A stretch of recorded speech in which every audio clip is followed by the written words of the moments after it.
Azul fell-awen deg umaṭṭaf uzegḍuf i tikkelt-nni dɣa nemlal-d iwakken-nni ad d-nehḍer am yal tikkelt ɣef usental-nniḍen ajdid iɣ yanan tuzert-nneɣ n yal ass.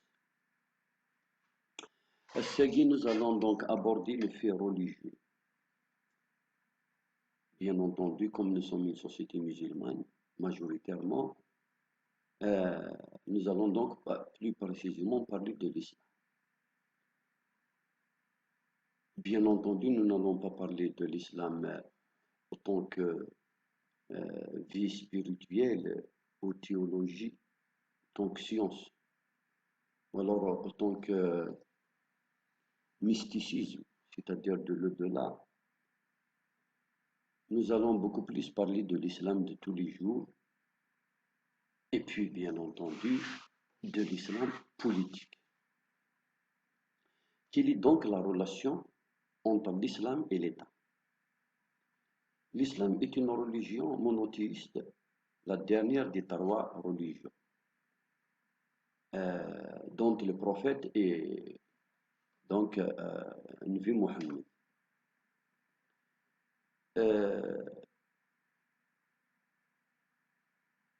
Nous n'allons pas parler de l'islam en tant que spiritualité, parce que pratiquement toutes les religions, y compris les religions païennes et les autres religions, ils s'entendent grosso modo sur ce que c'est pratiquer sa religiosité, ou la vivre, ou être en harmonie avec sa religion. Puisque, en substance, être religieux, c'est tout simplement travailler pour la purification de l'âme et l'extirper du corps et de l'esprit tout ce qui est nocif et tout ce qui est péché. Ça aussi, c'est dans la purification, c'est-à-dire tahdib nafs, se travailler intérieurement pour tendre vers l'exemplarité, et bien entendu l'adoration de Dieu. Parce que, après tout, la religion, c'est avant tout des devoirs envers celui en qui on croit, c'est-à-dire Dieu et la parole de Dieu. C'est-à-dire, c'est aussi simple que ça, et que le fait religieux n'aurait jamais posé problème, puisque l'individu a le droit de pratiquer sa religion, et c'est une chose intrinsèque à la personne, puisque il y a de l'autre côté une promesse à mériter,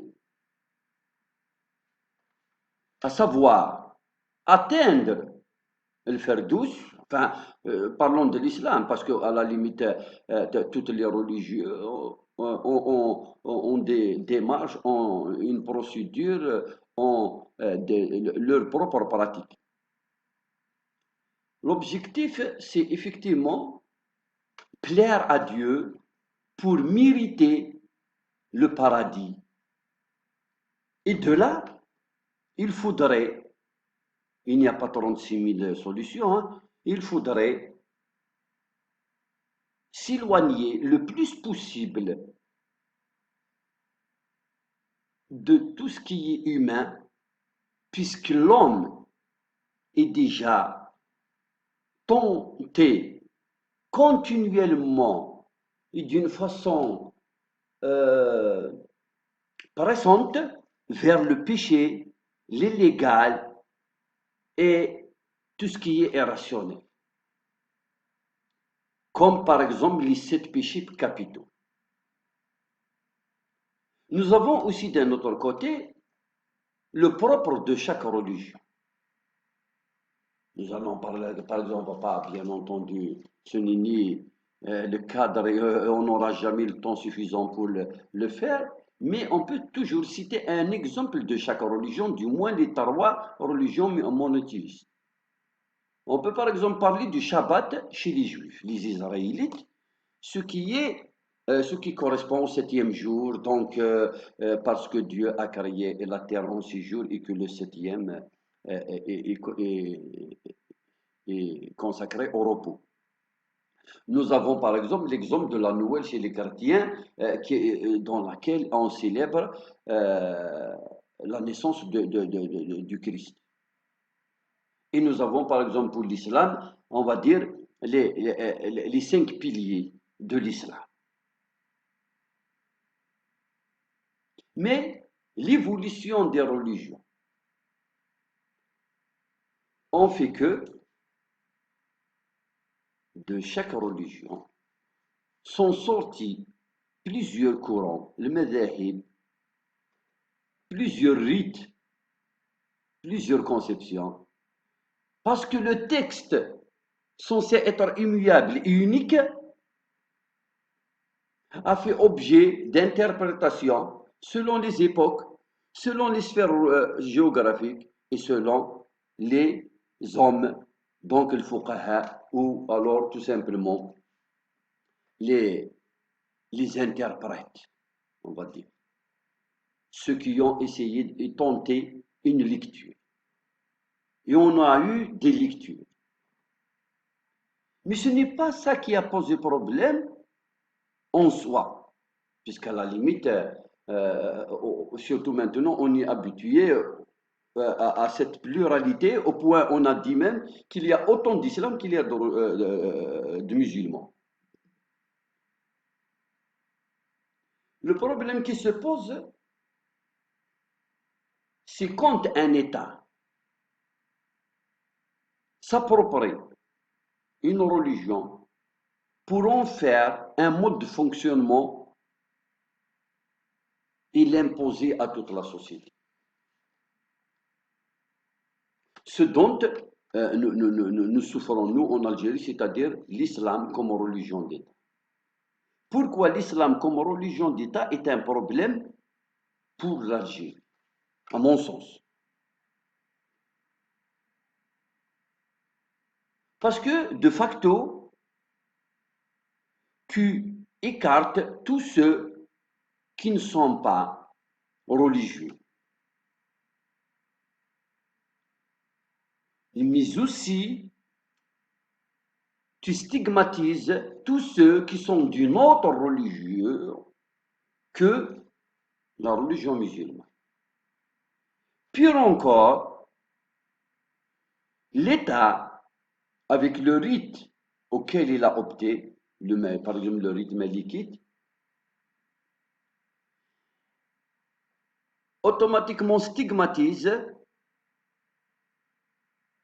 tous ceux qui sont d'autres rites autres que celui qui a été choisi par les gens qui ont instauré les institutions de l'État, qui les ont bâties et qui les font fonctionner, c'est-à-dire le régime ou le pouvoir politique. Et vous voyez donc tout ce grand monde qui est naturellement out, interdit d'exercice à l'intérieur des institutions ou neutralisé juste parce qu'il n'appartient pas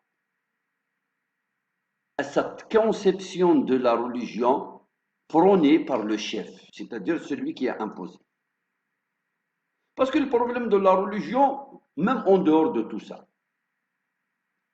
la religion pose problème quand certains l'imposent à d'autres, d'une façon générale. Il y va de toutes les religions, y compris le bouddhisme et toutes les autres religions de par le monde. Le deuxième problème, c'est celui de l'interprétation. Et le troisième problème, c'est celui de l'utilisation de la religion à l'intérieur des institutions. Nous allons nous contenter de ce troisième point parce que le problème d'imposition, c'est historique, ça touche toute la société humaine, et puis il est difficile de savoir à l'intérieur des maisons, à l'intérieur des usines, à l'intérieur des sectes, des associations, qui impose quoi à qui. Même l'interprétation, chacun a le droit de prendre le livre saint, l'ouvrir et essayer d'interpréter à sa guise comme le veut, comment dire, son état d'esprit, ses aspirations et ses projets futurs. Parce que toute interprétation est sujette de critique puisqu'il est de fait subjectif, il est fait par un être humain qui a des appétits, qui a des intentions, qui a des arrière-pensées, qui a des stéréotypes, qui a une culture, qui a une appartenance, euh, qui a une société et une histoire. L'islam, religion d'État,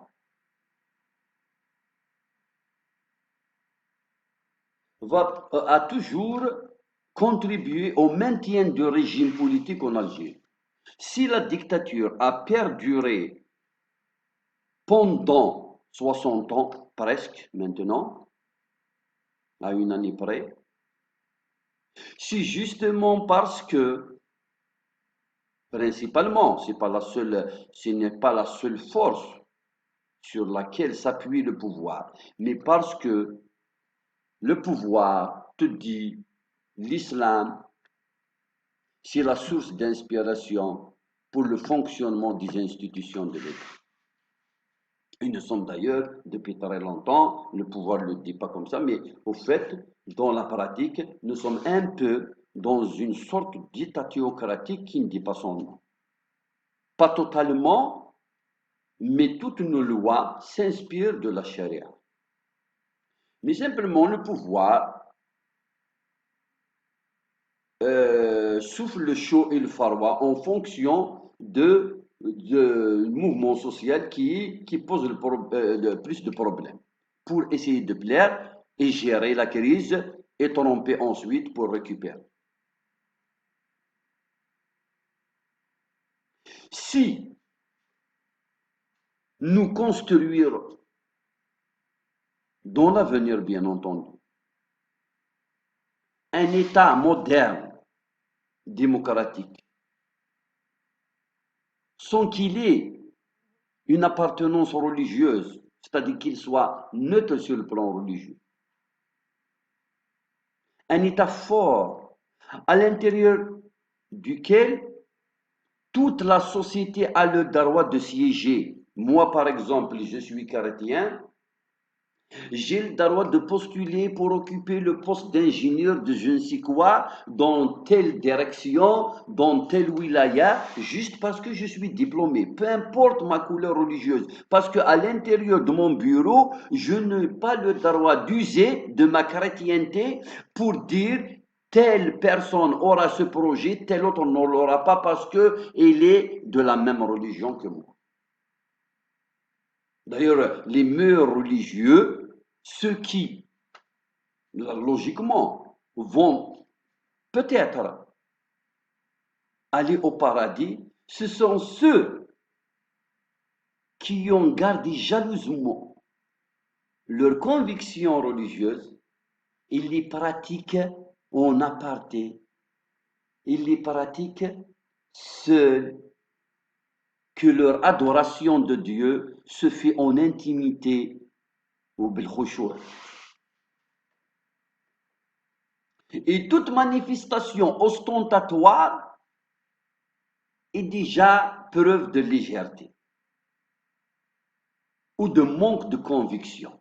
Si on doit essayer de faire une approche psychanalytique d'un fait religieux ou d'un être qui prétend être de telle ou de telle confession. Mais nous ne pouvons pas aborder aussi beaucoup de problèmes dans une simple vidéo YouTube. Donc, quand les institutions de l'État seront neutres, impartielles est conçu uniquement pour réaliser le bien-être du citoyen, peu importe sa race, sa religion, son appartenance, son âge ou la frange de la société à laquelle il appartient, quel que soit, d'un autre côté, quel que soit le parti qui sera agréé, aussi extrémiste soit-il, il trouvera la neutralité de l'État si les arguments qui feront la différence entre lui et le parti le plus démocrate, le plus pacifique et le plus humain sur l'échiquier politique. L'importance de la neutralité de l'État est telle que il y va de la survie d'une nation d'extirper la pratique religieuse dans la gestion des institutions de l'État.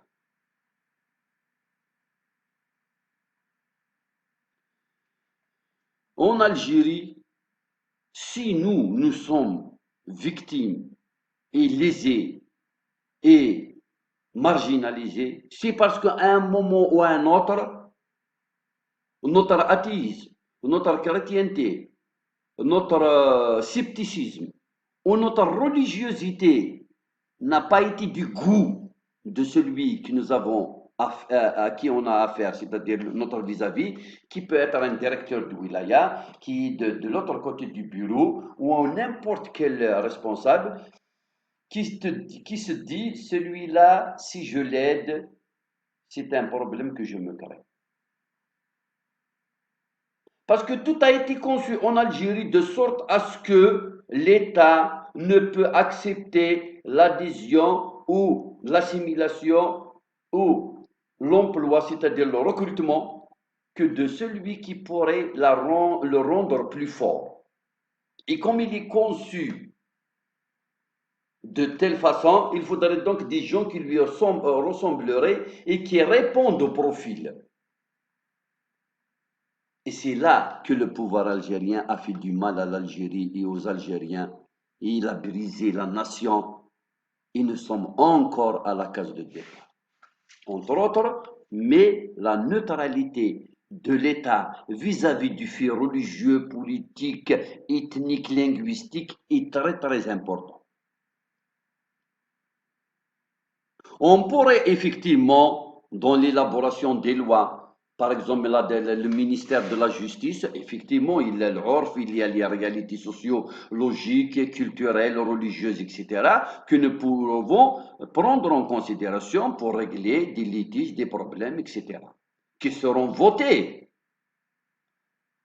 par la population à travers les partis politiques, c'est-à-dire les élus, à travers les instances, etc. Mais ça ne doit pas être imposé d'en haut. Et nous allons ensuite nous confronter à un autre problème. Si l'État est neutre et qu'il ne fait pas de politique religieuse, c'est-à-dire nous avons des administrateurs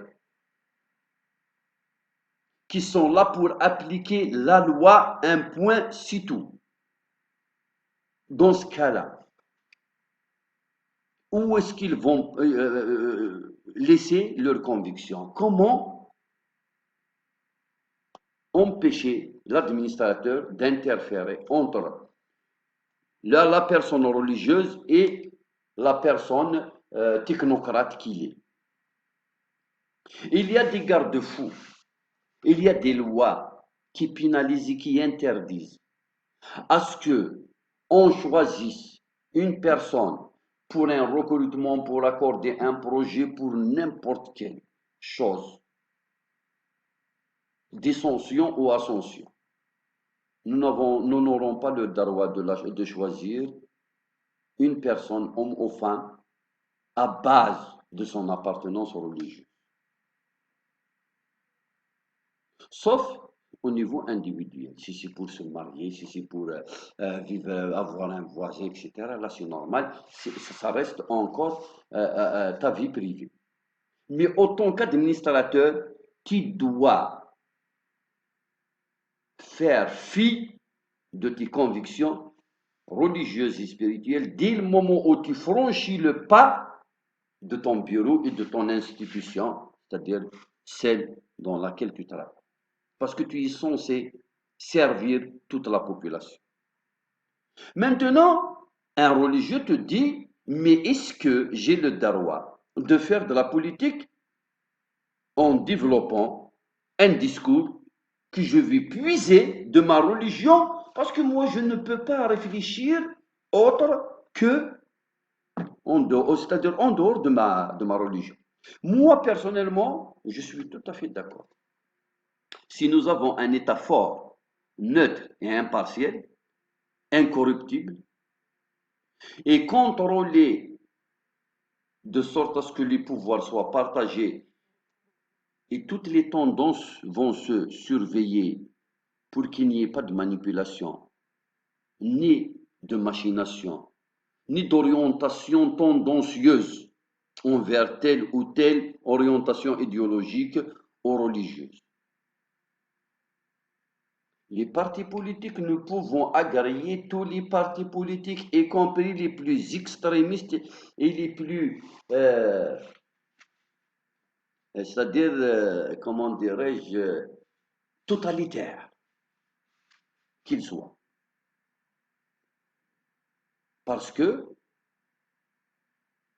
l'État est là pour vérifier au quotidien est-ce que le leader ou l'animateur ou le militant de ce parti qu'on peut considérer comme étant un parti totalitaire, puisque lui-même son projet de société il tend vers l'extrémisme, par exemple les partisans de la théocratie ou les partisans du communisme ou les partisans de la monarchie. Voici par exemple Taroua, projet de société extrémiste.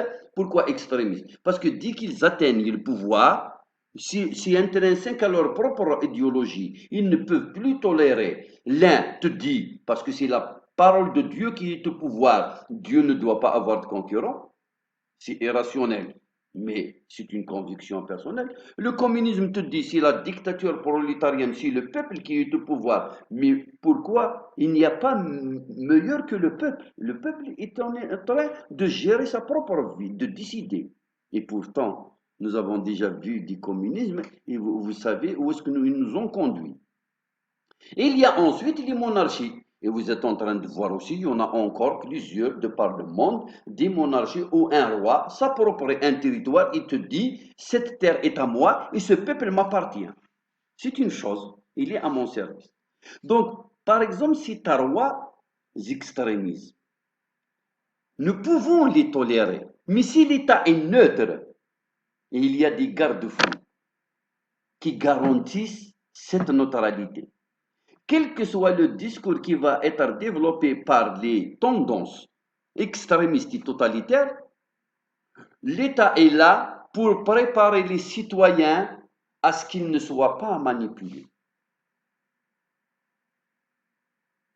Grâce à des procédés, grâce à des organismes, grâce à un éveil, à une prévention, à l'anticipation, grâce à l'école. C'est tout un projet de société dans lequel nous devons vivre. Un projet de société où la religion ne doit plus être un refuge parce que l'État a chassé le citoyen, parce que les institutions ont refusé le logement, le travail, la langue, la liberté spirituelle même d'une minorité, etc.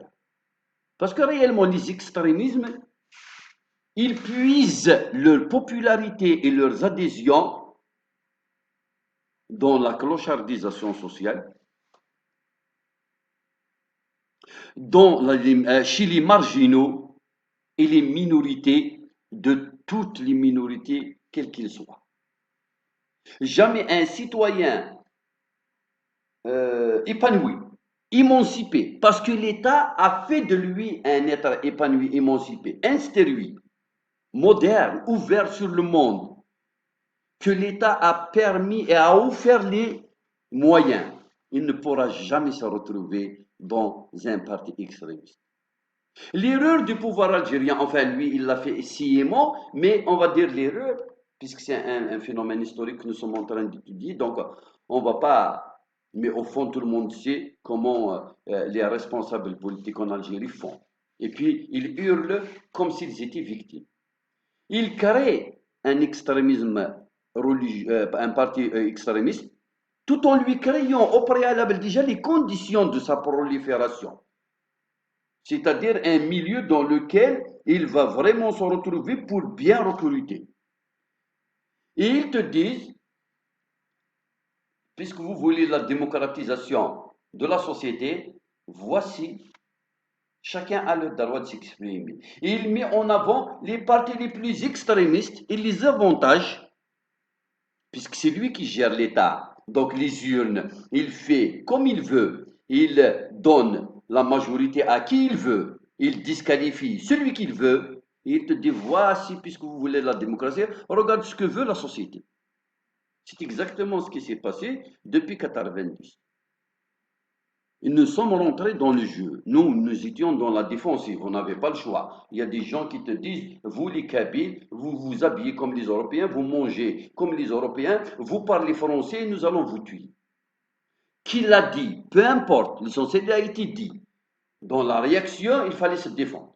Et nous sommes rentrés dans la logique du pouvoir. Aujourd'hui, nous ne savons pas encore les tenants et les aboutissants de cette histoire, ce qu'on appelle la décennie noire, mais réellement la trentaine noire, au moins la vingtaine noire. Les gens ont raté leur vie. Il n'y a pas meilleur que la vie d'un homme. C'est-à-dire que tu ne pourras jamais la mesurer, la quantifier, la rembourser à quelqu'un qui te dit, à cause de toi, parce que tu étais chef du gouvernement, tu as géré les institutions de l'État comme tu le veux, et à notre détriment, rends-moi ma jeunesse. Tu ne pourras jamais la lui rembourser. Tu ne pourras pas voyager dans le temps pour qu'il puisse vivre sa jeunesse. Et là, le pouvoir est redevable envers le peuple algérien, sans parler des morts, sans parler je parle déjà de celui qui s'interdit de rester au-delà de 15 heures dehors et de ne pas pouvoir sortir avant 8 heures du matin. Pendant des années et des années, de ne pas dépasser les 3-4 km de chez lui. Comment les gens ont fait pour se nourrir, pour vivre, pour étudier, pour travailler, pour se promener, etc. pendant des années et des années. Tout ça parce qu'il y a eu un problème de politisation de la religion de part et d'autre. L'État doit effectivement rester neutre vis-à-vis de toutes les pratiques religieuses. Ensuite, quand le religieux, généralement c'est les plus rationnels, etc., des gens plutôt modernistes, un religieux qui est plutôt un peu démocrate aussi, ce que nous appelons en Algérie des chorocrates, ce sont ceux qui arrivent à plaire le plus, parce qu'ils vont attaquer beaucoup de citoyens, ils vont donc les convaincre, parce qu'ils auraient coupé la pomme en deux. Vous pouvez rester religieux, mais nous n'allons pas vous interdire aussi d'être kabyle, d'être amazigh. Vous pouvez même donner les prénoms comme Gaïa et Massinissa à vos enfants, etc. Parce qu'au fait, si on rentre dans des trucs, des considérations religieuses, il y a à boire et à manger, il y a de quoi faire des séminaires, des colloques. Le pouvoir, il avait 1000 milliards de dollars, au lieu de lancer des débats sociétaux, des thèmes pour que la société aborde et les gens se parlent et parlent de leur religion et de toutes ces contradictions dont souffre la religion, du moins dans l'interprétation et dans les pratiques, il a préféré donc laisser le boucher double pour que rien ne se fasse et que nous allons tout simplement comment dirais-je, intérioriser des débats qui sont censés être déjà réglés parce qu'il y a des sociétés qui ont définitivement réglé le problème de la religion et ça fait très longtemps. Ils ne sont pas moins religieux que nous, hein. Il y a des chrétiens, il y a des partis chrétiens démocrates un peu partout dans le monde. Mais s'il passe au pouvoir, il ne va pas faire revenir Jésus, il ne va pas instaurer le Nouveau Testament ou l'Ancien Testament. Par contre, le vendredi, il peut partir à l'église avec ses enfants en tant que sénateur. Moi, personnellement, je suis contre toute manifestation ostentatoire de la religion. Parce que je considère que le fait religieux doit être une question individuelle. Mais par contre, je suis tout à fait d'accord que quelqu'un qui voudrait faire le pèlerin et, comment dirais-je, prêcher la bonne parole, qu'il le fasse démocratiquement et humainement, sans imposer quoi que ce soit à quiconque. Il peut le faire. Tu veux, comment dirais-je, faire revenir les brebis égarées. Tu as vraiment le temps de te consacrer à la religion au lieu de travailler, au lieu d'étudier. Vas-y, fais-le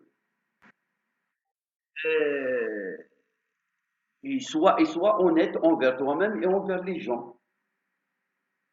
Oui, effectivement, l'être humain a le droit de développer auprès d'une autre personne à condition que celle-ci et cette dernière soit consentante. Mais sinon, la religion est avant tout un acte individuel, une pratique euh, en toute intimité. Et que l'État doit être garant des libertés individuelles et collectives pour tout un chacun, quelles que soient ses orientations. Dans cette liberté assumée par l'État, chacun a le droit de parler comme il veut et avec la langue qu'il veut et au nom de la religion qu'il veut. C'est réellement là l'exercice démocratique. Et le meilleur, celui qui développera le discours le plus objectif, le plus à même de répondre aux attentes et aux aspirations des populations, il va vaincre dans une élection quelconque. Il ne peut en aucun cas, sauf s'il y a complicité de l'État, sauf s'il y a de l'argent, du populisme, de la langue de bois, et puis il y a vraiment un vide politique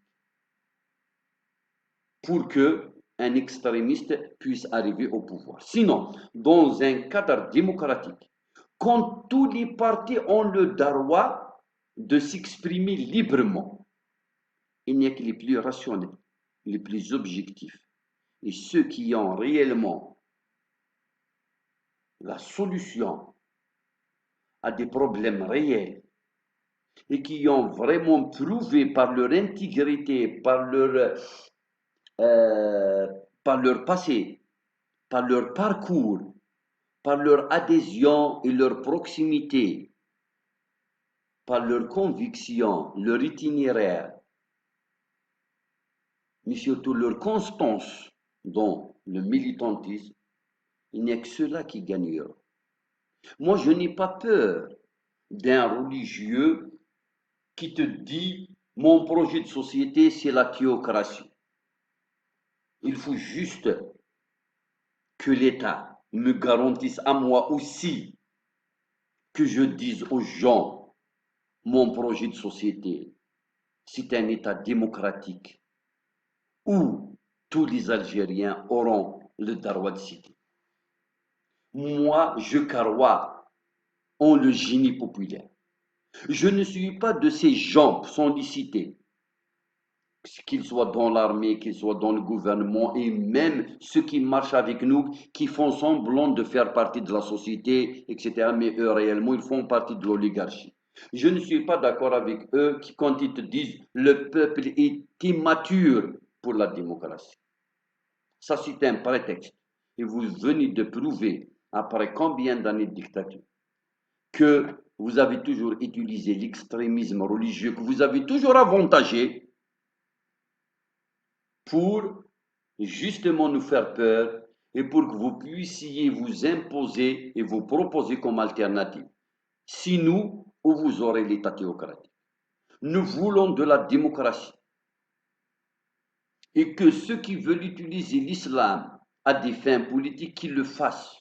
Nous verrons combien d'Algériens les suivront, mais à condition qu'il y ait d'abord une période de transition et que l'État sera purifié de ces complices, de ces partisans de la théocratie, qui sont majoritaires dans les institutions de l'État. Voilà pourquoi le point nodal de la crise politique en Algérie, ou du moins l'une des raisons les plus importantes, c'est la politisation de l'islam. Il faudrait que l'État appartienne à tous les Algériens. J'allais dire à tous les religieux. À tous les Algériens, quelle que soit leur tendance, même athée, même déiste, l'essentiel, qu'on travaille pour un intérêt commun. Quand je vais aménager moi en tant que maire un jardin dans une APC, je ne dois pas voir ce que je dois lui mettre le portrait de Massinissa ou celui de, par exemple, de Oqban ou je ne sais quoi. Ou ce que je vais concevoir, c'est les collectivités, c'est-à-dire ce sont les comités, les associations, les réalités sociologiques, et ça va être selon les régions bien sûr, que nous avons déjà l'habitude de voir dans notre réalité, dans notre vécu, le Orf, donc les us et coutumes, qui vont inspirer la conception de ce genre. Déjà le climat impose un certain nombre de choses où on n'a même pas de parole, nous n'avons même pas notre mot à dire. Il y a déjà le climat qui impose les choses. Ensuite, il y a l'histoire, il y a le relief, il y a. Mais je ne peux pas dire à la JSK, il faut enlever le tifina, parce que le tifina, c'est berbère, et que je ne sais pas quel argument irrationnel que l'État algérien, par exemple, pour imposer donc qu'on enlève des maillots de la JSK la transcription en langue amazigh. Si nous aboutissons à un projet de société qui consiste à s'inspirer des réalités régionales, des réalités géographiques, des réalités, comment dirais-je, par rapport à la population, des réalités économiques. Chaque région va décider pour elle-même. Et nous aurons ensuite des choses qui pourront nous unir, chaque région avec une autre. Et nous aurons ensuite, tout en construisant à partir du bas, des choses suprêmes qui vont intéresser toutes les régions d'Algérie. Nous aurons une nation et nous aurons un État. Et personne ne pourra avoir le dessus. Parce que tu ne pourras pas convaincre tout le monde en une seule fois, sauf sur des évidences, des choses très importantes qui vont toucher le destin d'une nation, comme l'emblème, comme le progrès, comme la situation économique, comme la souveraineté territoriale. Pour le reste, s'il y a qu'au niveau des régions, et on pourra effectivement, dans l'avenir, après une période de transition, avoir des régions qui seront gouvernées par des élus beaucoup plus religieux que d'autres. Et c'est normal, selon nos spécificités. Mais plus jamais l'État-nation, l'État jacobin ou deux, trois personnes gouvernées par les 35 000 familles qui ont pratiquement qui ont 80% de la richesse nationale et qui se sont accaparés de toutes les richesses, les meilleures terres, les plus grands puits de pétrole, de la diplomatie, qui nomment les présidents, qui les tuent et qui les font élire. Plus jamais ces hommes ne pourront encore gouverner dans l'Algérie de demain pour laquelle nous aspirons et à cause de laquelle nous sortons depuis maintenant presque 3 ans. Donc l'islam, la meilleure façon de le préserver et de ne pas le laisser à la merci des marchands idéologiques au point que les autres nations se posent des questions sur notre incapacité de séculariser la religion alors que toutes les autres nations ont sécularisé leur propre religion. Nous avons besoin effectivement de séculariser la religion pour que l'État puisse être protégé des manipulations. Ici, par exemple, en Kabylie, ça fait très longtemps, très très longtemps, que les aînés, Cheikh Haddad, Cheikh Mohamed El Hussein, ont pratiqué carrément Al-Rahmaniya, qui est une conception de l'islam, mais en prenant en considération aussi le fait kabyle, le fait amazigh. Parce qu'au fait, il est religieux, politisé, idéologue, l'oubli exprès ou sans faire attention, ça dépend. L'être humain a déjà existé, c'est-à-dire l'humanité a déjà existé pendant longtemps avant qu'il y ait les révélations. Et quand il y a eu la révélation, ils n'ont pas dit, il y a eu mensonge pendant longtemps, ils n'ont pas dit, maintenant la religion est venue et tout ce que faisait la société avant est mauvais. Parce que dans la société, il y avait de très très très belles choses qui ont été, euh, comment dirais-je, qui ont apparu aussi dans l'Aqidah, dans le texte, par exemple, coranique ou dans les religions. Et c'est d'ailleurs pour ça que beaucoup de sociétés ont adhéré à des religions parce qu'ils se sont reconnus à travers. Puisque ce que a apporté la religion existait déjà dans la société. Voilà pourquoi la réalité de la société doit être une priorité devant le fait religieux. Si le savant, l'intellectuel, le chercheur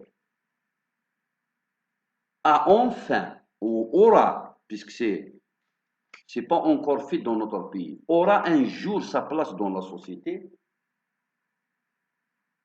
et que ce n'est plus l'idéologue qui va dire quel est le caractère avec lequel nous allons écrire Tamazight, parce que soi-disant l'arabe est la langue du paradis et la langue du Coran, donc toutes les langues doivent être transcrites avec la langue, avec le caractère arabe. Le jour où Tahar Jaoud, qui a été assassiné par un homme, et à qui on a dit pourquoi tu as assassiné une sommité, il a dit parce qu'il écrit en français. Ou tel autre intellectuel, quand il est mort de mort naturelle, un baptiste a dit il sera pleuré par les Français, par c'est-à-dire les chrétiens, salibiens, puisque dans sa tête, tellement l'État a endoctriner les gens à travers l'école, à travers les mosquées, à travers les institutions, à travers les faits, les gestes de tous les cadres et les responsables qui se sont succédés à la tête de l'État algérien, c'est-à-dire de la dictature. Nous avons obtenu un Algérien type qui ne pense que sectarisme, qu'à l'au-delà et qu'à une appartenance ethnique, idéologique et qui a toujours refusé la pluralité. Ce qui a donc décimé toute idée d'épanouissement et d'émancipation, même sur le plan intellectuel. L'État est l'élément central de toute évolution. Nous devons travailler à ce que l'État redevienne neutre et impartial de toute manipulation idéologique, religieuse, culturaliste, linguistique, philosophique, pour qu'il puisse appartenir à tout le monde.